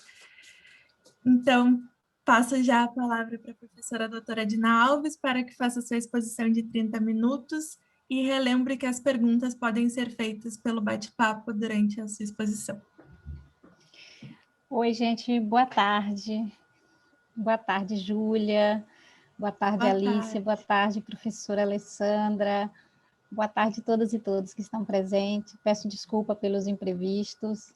Acontecem, a gente está vivendo um momento de pandemia em que toda a nossa vida se converteu num mundo virtual. Então, a gente também tem as nossas deficiências, né, e precariedades, inclusive, em relação a isso. Isso é uma outra questão importante também a ser falado, né, sobre o acesso às tecnologias digitais, né, quantas pessoas estão sofrendo, sobretudo estudantes da rede pública, com a obrigatoriedade de volta às aulas e que não têm acesso às tecnologias digitais, à internet, para ter aula. Então, mais uma política da crueldade aí imposta à população para que sobreviva a um momento de calamidade pública como esse que nós estamos passando. Mas, enfim, eu estou aqui mais uma vez com vocês, sempre um imenso prazer poder participar junto do grupo de pesquisa e poder também falar um pouquinho, né, das minhas experiências e poder também aprender mais também. Uma pena mesmo não ter visto a explanação da professora Alessandra e das outras mulheres que falaram antes, mas se tiver gravado eu gostaria de ter acesso para ver, né? A gente não tem muito, né? Aliás, eu acho que a gente, enquanto mulheres negras, mulheres indígenas, comunidades historicamente discriminadas, a gente não tem muito o que celebrar, né? Como o 8 de março, nós temos muita luta pela frente ainda.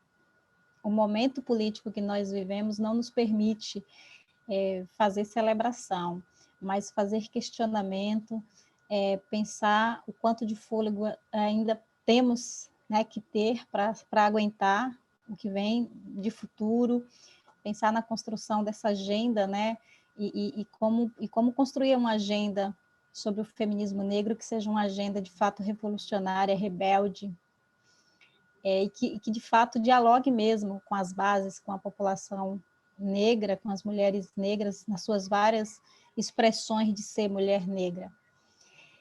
E o meu trabalho ele se baseia numa crítica à atuação do sistema de justiça criminal e do racismo estrutural, presente no projeto de nação brasileira, aliado às discussões do feminismo negro. O feminismo negro e justiça criminal é um diálogo necessário, porque as mulheres negras têm sido historicamente vítimas do sistema criminal. Está aí Marielle, né? Marielle Franco, Cláudia da Silva Ferreira, está aí outras mulheres, Luana Barbosa, vítimas do sistema de justiça, vítima das milícias, das políticas militarizadas de segurança pública. Então, o meu trabalho se baseia em pensar uma crítica, né, à atuação desse sistema e de como o racismo está intrinsecamente, umbilicalmente relacionado com o sistema de justiça criminal. Pensar na criminalização, na subjugação, exploração e morte das mulheres negras no Brasil hoje. Eu entendo que gênero, raça e classe estruturam a economia da punição e morte no Brasil e que as dinâmicas de punição reatualizam cotidianamente a ordem colonial e reflete o modelo de relações raciais que nós temos no país, que Jair Bolsonaro geolocaliza, né, a ordem colonial no Brasil hoje, com seus discursos, com as suas políticas, com seus comportamentos, com as suas ações, e como grande parte da sociedade reverbera toda a narrativa do Bolsonaro. Então, é a reatualização da ordem colonial, a expressão maior do patriarcado, né? Um homem branco, que se diz cristão, cis heterossexual, comandando o país e comandando da forma como ele tem se apresentado.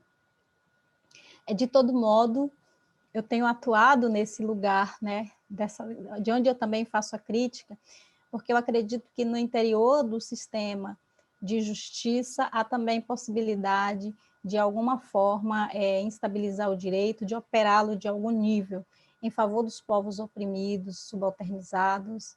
E o meu interesse teórico, através da pesquisa e também da minha atuação como ativista do movimento negro, do feminismo negro, é justamente articular essas categorias de opressões, de classe, raça, gênero, dialogando com as feministas negras, para além de analisar as diferenças entre homens e mulheres, compreender também o universo prisional e as desigualdades que norteiam as experiências das mulheres negras encarceradas, das mulheres negras vítimas da morte, e o olhar, né, do sistema patriarcal que conforma o poder judiciário no Brasil, feito por homens brancos, e que norteiam decisões desfavoráveis a ela. Então, a categoria mulher negra encarcerada nos oferece, como nenhuma outra, as possibilidades de entender e de diagnosticar as especificidades da mulher negra.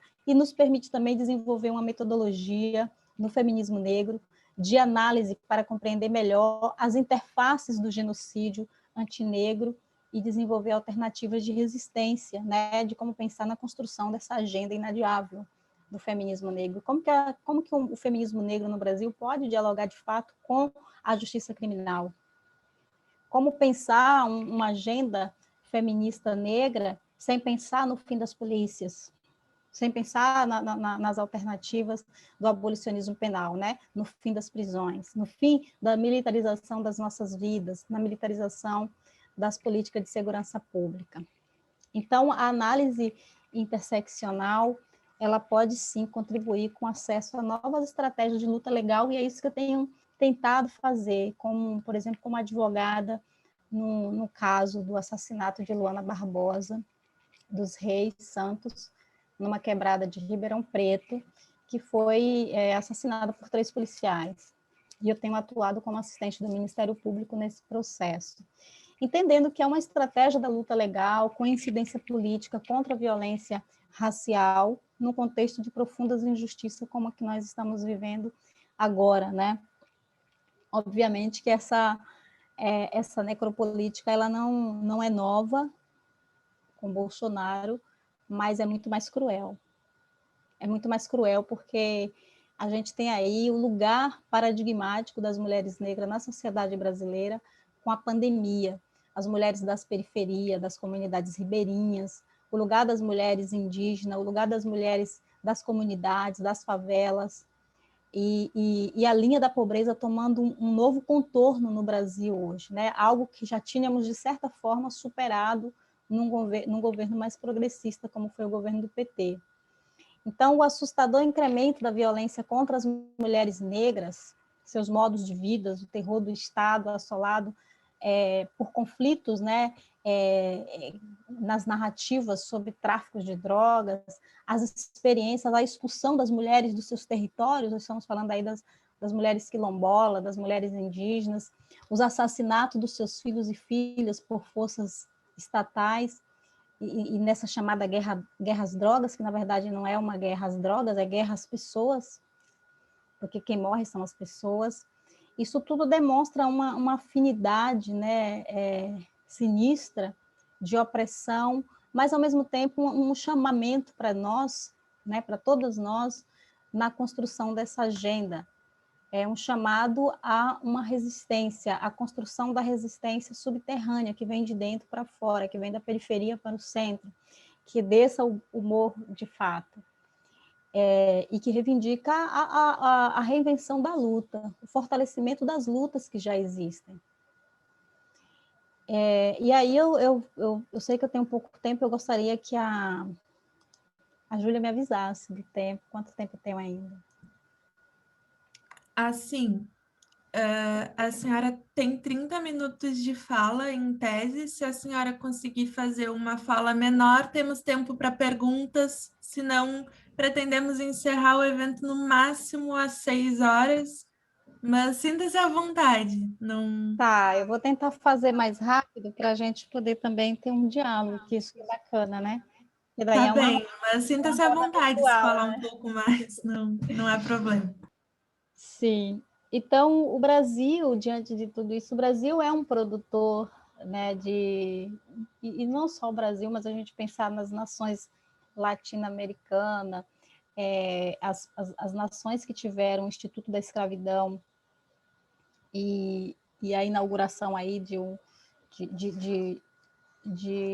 uma metodologia, né, de um repertório de violências contra corpos racializados, a gente vai ver como está, né, em que lugar situa essa população hoje em nações contemporâneas.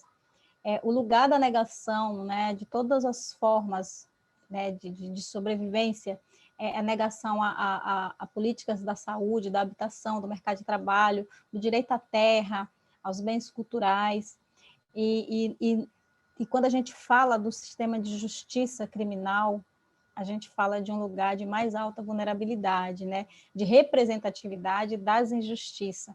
Parece até contraditório, né? Que a justiça promove injustiça, que a justiça representa as injustiças. E sim, é a justiça forjada num regime capitalista predatório, neoliberal. É uma justiça que nada tem a ver com antirracismo. Ela está intrinsecamente ligada ao racismo.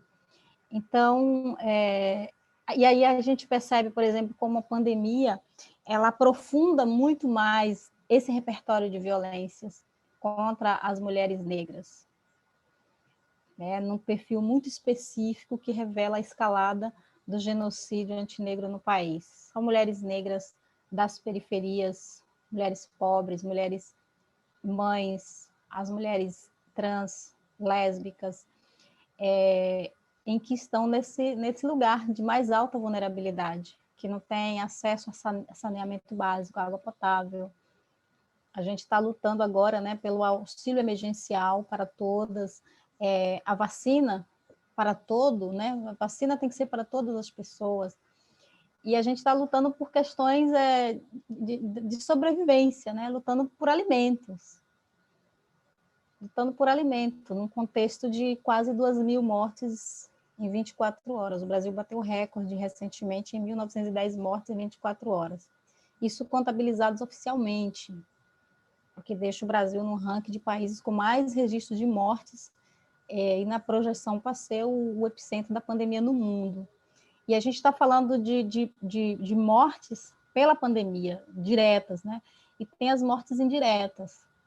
Eu recentemente, hoje fazem 2 meses que eu perdi meu pai, vítima da pandemia, uma vítima indireta, porque não teve acesso ao hospital, porque já não tinha mais leitos. Então, se a gente for colocar aí na conta do Bolsonaro, a gente sabe que são muito mais do que 260 mil mortes. E precisa colocar na conta dele e na conta de toda a corja que comanda o Brasil hoje. E no cálculo sinistro desse monstro cruel, que é o Bolsonaro, em que para ele pelo menos 70% da população deve ser contaminada pelo vírus para adquirir imunidade, está aí uma expressão do estado de exceção que exerce legalmente o direito de matar ou de deixar morrer. E é uma estratégia da necropolítica, que é expor milhares de pessoas ao contágio e disseminação do vírus, para assim o país voltar à normalidade, para assim aquecer a economia. E esse cálculo ele toma uma dimensão ainda muito mais devastadora quando ele é assumido como uma política oficial, com a abertura do comércio, como ele tem falado, aqui mesmo onde eu vivo, na região sul de São Paulo, no litoral sul, as pessoas estão fazendo manifestações para voltar ao comércio, para abrir o comércio. Então, a gente percebe como as estratégias, né, do Bolsonaro e o seu discurso geolocaliza a população que deve morrer, que é a população historicamente discriminada e alijada de seus direitos de cidadania plena, que é a população matável. E o cenário atual é desesperador. E, obviamente, que para muitas pessoas, e vou dizer para a maioria delas, porque nós formamos aí a maioria da população brasileira, não demonstra, né, novidade falar da morte, falar de mulheres negras que morrem, falar de mulheres negras vítimas do feminicídio, falar que são mulheres negras que não são protegidas pela Lei Maria da Penha, que são mulheres vítimas da esterilização, que são mulheres vítimas do estupro.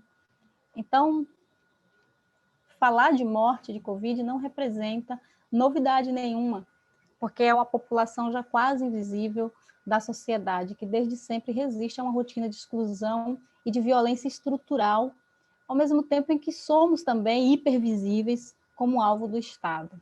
De um lado, invisível na garantia dos nossos direitos e, ao mesmo tempo, hipervisíveis quando se pensa em punições e mortes, quando se pensa nas políticas de segurança pública. Então, a banalidade das vidas perdidas ou deixadas morrer demonstra que, para alguns corpos marcados por sua condição de gênero, de raça, de sexualidade, de territorialidade, essa experiência não é novidade porque já são considerados socialmente mortos. Na favela, a morte, matada ou morrida, aparece como um contínuo da travessia do Atlântico Negro. É dizer que a morte tem uma relação muito íntima, a morte matada, né? Muito íntima com a população negra. E aí a gente fala do que a mídia hegemônica, do que os pensadores, os pesquisadores, as pessoas da área da saúde têm falado sobre o distanciamento como uma das medidas mais eficazes, né, para achatar a curva da disseminação do vírus. E como é que a gente pode pensar nessas medidas num cenário como esse, em que a população não tem sequer água potável para lavar as mãos, para beber, não tem sabão, não tem álcool gel, não tem auxílio emergencial. Estão discutindo ainda se será R$200 ou R$250. num cenário de profundas injustiças e de um abismo imenso criado agora entre ricos e pobres, entre negros e brancos no Brasil. E quando a gente pensa isso, eu sei que já foi falado aqui, ou talvez vamos ser falado, a questão do encarceramento de mulheres.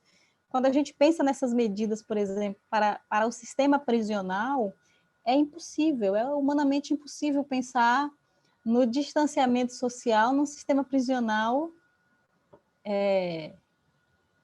lotado como o nosso, em que em uma cela onde deve cumprir 4 pessoas devem cumprir penas, tem 10, tem 15. Então, não tem nem o que se discutir em relação a isso. Então, as mulheres negras, nessa realidade que eu estou tentando fazer essa reflexão com vocês, e que não é novidade, porque eu estou falando do que outras feministas negras, do que outras mulheres negras já falaram, do que as mulheres que vivem essas experiências de violências também falam. Ontem eu estava numa live, inclusive, com 2 mulheres incríveis, Dona Geralda e a Batia, que fazem parte da pastoral carcerária, dos movimentos antiprisionais, falando das suas experiências no sistema prisional e também das suas experiências na sociedade brasileira, né? Do que é ser uma mulher negra na sociedade brasileira, que é o lugar da alta vulnerabilidade, seja no acesso aos seus direitos garantidos pela Constituição Federal, né, os direitos básicos de sobrevivência, seja também na questão da punição, né, na hipervisibilidade e invisibilidade que conversam o tempo inteiro. E aí, vou caminhar já para o final, mas apontar, talvez, algumas alternativas. Vou lançar aqui algumas hipóteses interpretativas sobre a construção para uma agenda inadiável, pensando muito nessa relação do feminismo negro e da justiça criminal, porque se o lugar da mulher negra historicamente tem sido este, um lugar paradigmático em que antes eram escravizadas e hoje são empregadas domésticas, e hoje elas ocupam o lugar de presidiárias, ou de mãe de presidiários, de filha de presidiário, se hoje elas carregam o estigma, os códigos do racismo marcados nos seus corpos, então nós precisamos construir essa agenda do feminismo negro com a justiça criminal. É um lugar que urgentemente precisa ser discutido e problematizado.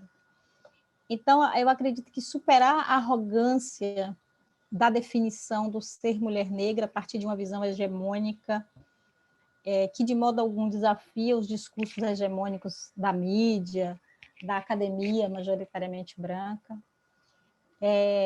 superar essa arrogância, porque mulher negra ela tem diversas formas de ser mulher negra, de se expressar mulher negra. Eu acho que é se afastar de fato das políticas neoliberais, que apenas repõem as necessidades do mercado capitalista e que mercantilizam, inclusive, as pautas históricas da luta do feminismo negro. Então, nós não estamos lutando para incluir uma mulher negra na Rede Globo.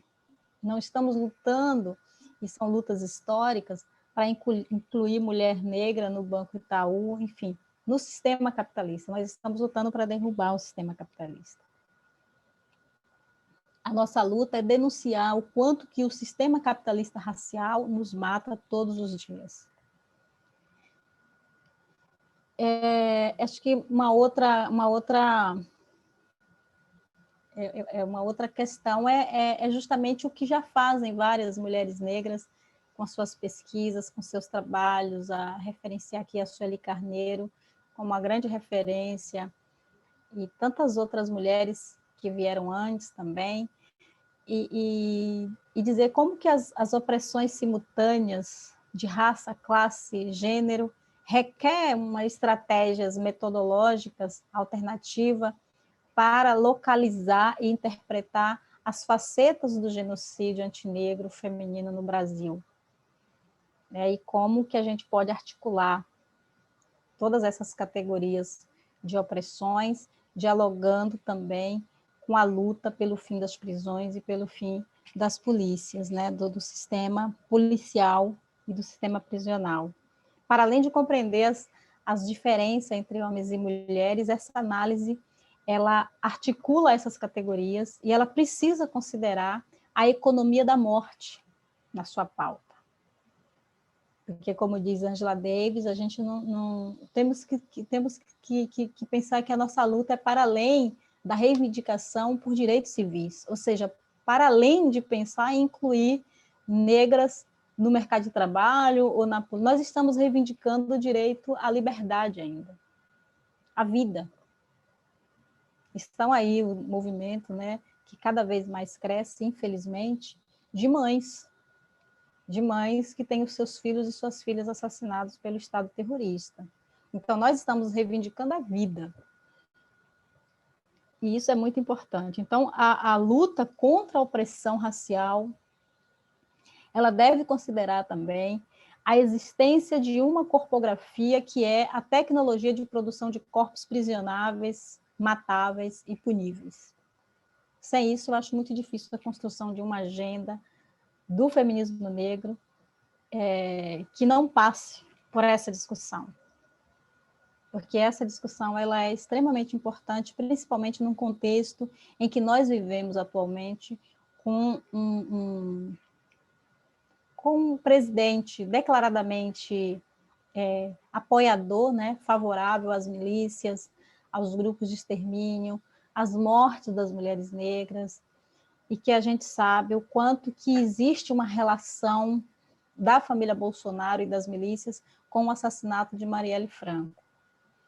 E tantos outros assassinatos de mulheres que a justiça, que é injusta, absolveu, né, os seus responsáveis, como foi o caso da Cláudia da Silva Ferreira, e nós estamos agora na luta pela condenação dos policiais que assassinaram Luana Barbosa dos Reis Santos.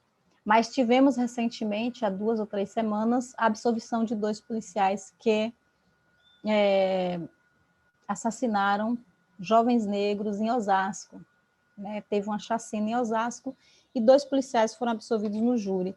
Inclusive, esse júri foi usado para criminalizar o movimento das mães. Isso publicamente. E me solidarizo aqui, inclusive, com a Zilda Maria de Paula, uma das mães de Osasco, uma defensora dos direitos humanos, que estava ali em memória, reivindicando a memória, o respeito à memória do seu filho, mas que no plenário ela foi constrangida, humilhada e criminalizada pela justiça brasileira. Então, a luta, a construção dessa agenda, ela tem que ser uma agenda que, de fato, possa problematizar as concepções construídas historicamente sobre lei, sobre ordem, sobre punição, sobre prisão, porque tem que passar, né, pelo sistema de justiça criminal. Tem que passar pelo sistema de justiça criminal, feminismo negro e justiça criminal. Eu vou parar, então, por aqui, mas dizer que essa agenda ela precisa superar toda a lógica machista e patriarcal que constitui a estrutura da sociedade brasileira de uma forma geral e de uma forma muito particular o sistema de justiça. Eu vou deixar, então, aberto, porque eu acho que o diálogo vai ser muito mais rico, porque eu também gostaria de ouvir outras pessoas. Professora. Muito obrigada, Júlia. Muito obrigada pela exposição. E, nossa, agradeço demais, elucidou várias questões, e foi muito bom, embora a senhora não tenha escutado a senhora falar logo após a professora doutora Alessandra, né? Eu particularmente vejo muitos elos entre as falas de vocês e lembro de Nilo Batista quando ele fala de consumidores falhos, né? E aí a gente coloca, e a professora Alessandra trouxe isso brilhantemente, da carência de inserção ou inclusão das mulheres negras dentro do mercado de trabalho, e, portanto, da precariedade e da vulnerabilidade econômica que isso nos coloca, e eu acho que isso também, não só, eu estou ciente que o cárcere não é só sobre uma realidade econômica, mas isso também nos coloca num contexto de encarceramento, né?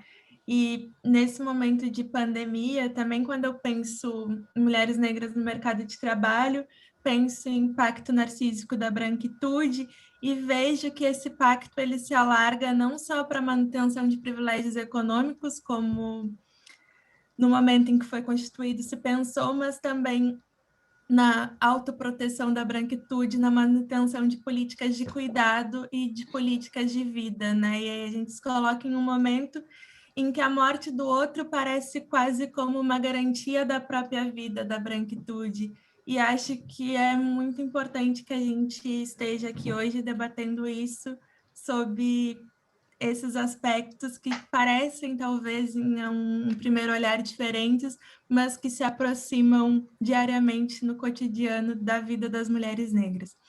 Passo, então, a pergunta da colega Amanda Barros, que diz assim: doutora Dina Alves, primeiramente gostaria de parabenizá-la pela perfeita explanação do assunto. Estou escrevendo sobre necropolítica na minha dissertação de mestrado e gostaria de saber qual das várias formas de matar é considerada pior para a senhora, levando em conta o epistemicídio levantado por Boaventura de Souza Santos, também como forma de matar. É difícil, né, responder essa pergunta, porque eu não posso falar qual seria a pior forma de matar, né? Porque o sistema prisional, as políticas de segurança pública, vamos falar assim, né, não necessariamente focado no sistema prisional, né, no sistema de captura de vidas. As políticas de segurança pública, o sistema de justiça criminal, que produz as políticas de segurança pública, elas matam de diversas formas. Então, não é apenas o caveirão subir o morro com fuzil.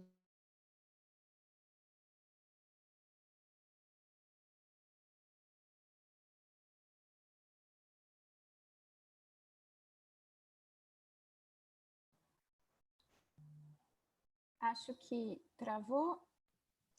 Travou para mim. Atividades, como a destruição da ancestralidade, das identidades.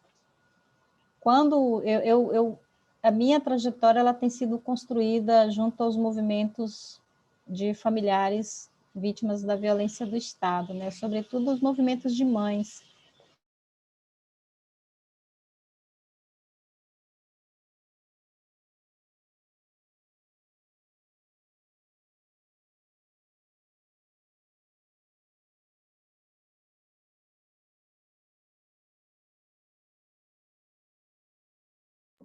Está travado para mim, não sei se está para todos, mas já mandei mensagem, né, para a professora. Agora, eu não diria qual seria a pior morte, né? A pior forma de matar.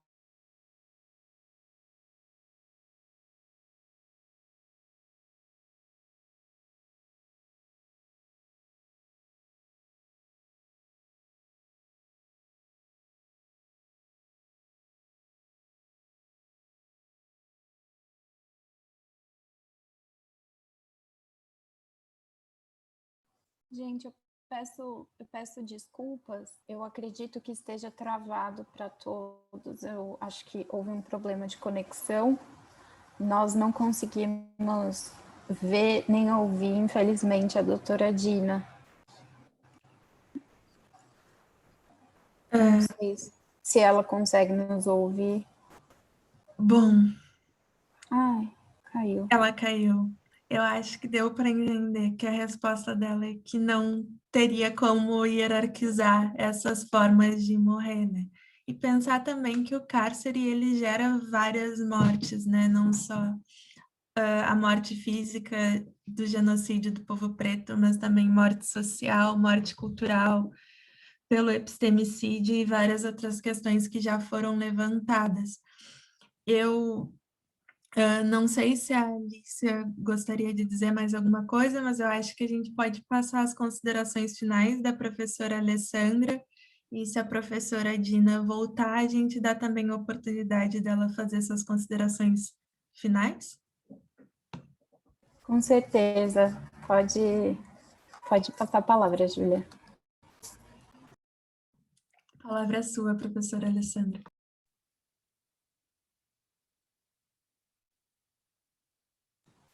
Professora, desculpa, nós não a escutamos também. Não, acredito que sem os fones nós estávamos escutando. Não sei. Não. Não.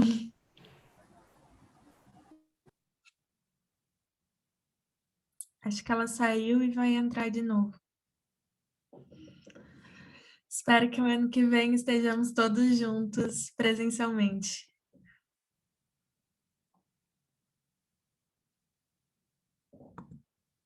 Me ouvem? Sim, perfeitamente. Então tá bom. Hoje a internet está meio de mal conosco, né? Mas tudo bem. Eu gostaria, na verdade, de agradecer essa oportunidade incrível de poder estar com vocês e de poder tratar de temas que nos são tão caros, e deixar uma mensagem no sentido de que o processo de construção e de transformação ele é permanente e que ele é responsabilidade, na verdade, de todos nós. Não é? Nenhum ser humano está isento da responsabilidade de garantir esse processo de transformação. Então, por mais que a gente fale de dor, por mais que a gente fale de desafios e nos coloque em determinados lugares, a gente está falando de um processo que é um processo que demanda forças de todo mundo.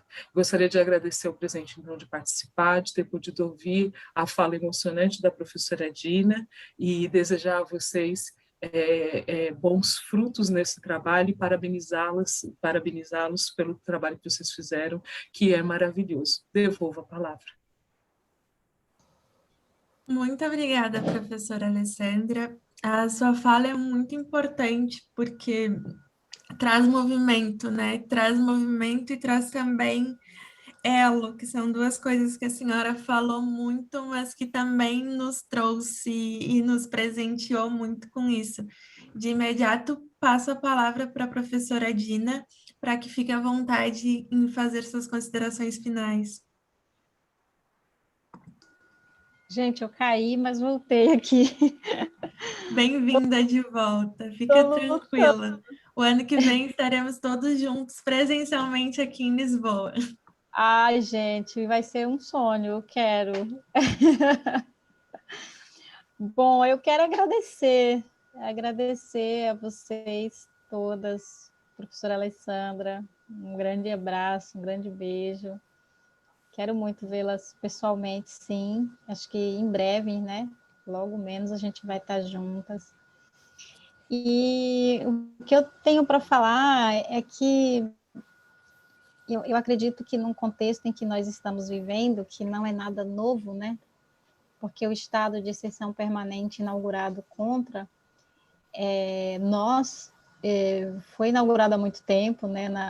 Na escravidão, né? No Instituto Jurídico da Escravidão e logo depois na pós-abolição, né? O estado de exceção, a suspensão da lei, ou seja, a permissão para qualquer tipo de arbitrariedade, de violência. Então, hoje, o que nós estamos vivendo é o aprofundamento disso tudo, né? Das violências, da autorização para matar, do deixar morrer, o fortalecimento do projeto da morte como política oficial, tudo isso em declarações, em ações, em projetos. O projeto anticrime é um exemplo disso. E tudo mais o que vem pela frente. Então, o fortalecimento das instituições que não promovem justiça, que não promovem saúde, que não promovem educação de qualidade. Então, o que eu tenho para falar diante disso tudo é que à medida em que essa onda ultraconservadora, neoliberal, racista cresce, que nós também possamos crescer. Que também exista o fortalecimento de uma corpografia, e aí eu falo do corpo coletivo das mulheres negras, que também se fortaleça esta corpografia de resistência, de resistências subterrâneas, de resistência que vem de dentro para fora, para que a gente consiga dialogar com todas as demais frentes de luta nas suas diversas expressões de lutas, que o feminismo negro consiga, de fato, dialogar com outras mulheres, né, que o feminismo negro no Brasil, ele de fato seja um feminismo negro que dialogue com a base, né? Porque o que nós temos visto hoje, principalmente com o crescimento também desse debate nas redes sociais, é um feminismo negro que não dialoga muito com a base, com as mulheres de quebrada, com as mulheres das favelas, sobretudo com essas mães, né, essas mulheres desses movimentos. Então, o feminismo negro verdadeiramente mais abaixo e à esquerda, né? Porque feminismo negro que dialoga com o projeto neoliberal, com o Banco Itaú, com a Rede Globo, com os projetos do capitalismo, não é um feminismo negro, é contraditório. Feminismo negro, eu estou falando de feminismo negro de feminista dos anos 80, que traziam na sua base e na sua luta, nas ruas, no dia a dia, nas comunidades. Então, eu acho que uma agenda inadiável no momento que nós vivemos como hoje, é uma agenda em que se considera essa corpografia de resistência como confrontação a uma corpografia da violência, uma corpografia do racismo, né, que é essa onda ultraconservadora e racista que está crescendo, mas que a gente também dá o aviso que a gente não vai parar e que a gente não vai recuar. Nós estamos aqui, vamos continuar lutando sim, porque a gente nunca deixou de lutar, nunca saímos das ruas, e vamos se utilizar também de todos os meios necessários que tiver que usar para dizer que nós vamos continuar vivas. E finalizo também fazendo a pergunta que a gente está fazendo, né? Que as ruas fazem, que o Brasil faz, que o mundo faz, quem mandou matar Marielle? Quem mandou matar Marielle? A gente pergunta isso aos representantes da nação, aos representantes da justiça e, finalmente, ao mandante, né, ao chefe das milícias. Quem mandou matar Marielle? Professora Edina, muito obrigada pela sua fala. Ela nos traz discernimentos muito importantes e muito contundentes. Eu peço desculpas por não termos um tempo maior para debater, mas acredito que foi tempo suficiente para nos trazer conhecimentos que, às vezes, há pessoas que passam um mestrado inteiro e que nem chegam a ter essas questões, né? Porque vida de preto nunca é sobre direita, sempre dizem que estamos fazendo alguma coisa a mais do que direito, né? Isso também tem a ver com estarmos submetidos a um estado de exceção. Aproveito também esse momento de finalização para lembrar que amanhã nós temos um debate, um painel específico sobre mulheres e cárcere, com duas convidadas também brasileiras e também muito comprometidas com essa questão no Brasil. Passo a palavra para a Alicia para o encerramento. Muito obrigada, Júlia, pela mediação. Estão me ouvindo bem? Muito obrigada, Júlia. Muito obrigada, doutora Dina. Muito obrigada, professora doutora Alessandra. Foi muito bom aprender mais uma vez com a fala das doutoras. Com certeza, pegando naquilo que a Júlia falou, é uma infelicidade não termos mais tempo hábil para continuar a conversa, mas a gente sai com a inquietude de querer um mundo melhor, né? A gente fala em o pessimismo da razão e o otimismo da vontade. Então, que essa conversa de hoje, que esse encontro de hoje sirva para motivar para a mudança e para trazer conhecimento, saber de uma forma sempre a ser construída. Eu quero agradecer muitíssimo as nossas convidadas, as pessoas que estão aqui conosco também. Então, encaminhamos agora para o encerramento. Amanhã é o nosso segundo dia, dia 10 de março, e estaremos aqui no mesmo horário, acredito eu, me corrijam se eu estiver muito enganada, mas acredito que seja isso. Amanhã começa às 11 horas do Brasil, 14 horas daqui de Portugal, e vamos, portanto, também até às 17h30 de Portugal, 14h30 do Brasil. As professoras, óbvio, estão convidadas também para participarem da nossa conversa amanhã, e é isso. Muito obrigada a todos, e espero vocês amanhã. Muito obrigada, espero amanhã e também para os eventos presenciais. Isso, com certeza. Cheguem logo. Tchau, gente. Um prazer. Tchau. Amanhã, obrigada.